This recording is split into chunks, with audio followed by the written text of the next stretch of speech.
the truth against needles. How is it that we come to truth so late?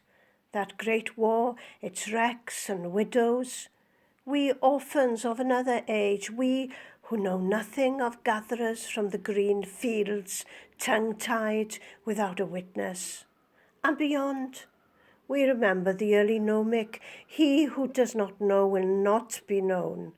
But we know of those busy hands by the fireside who knit a close weave, 2-ply wool, counting stitches from left to right, dropping the pearl or plain, losing the pattern under the candle's dimmering.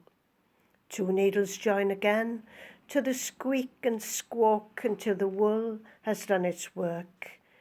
In this world there'll always be one who'll strip a man his life made bare, another in a corner somewhere, knitting a new garment for him to wear.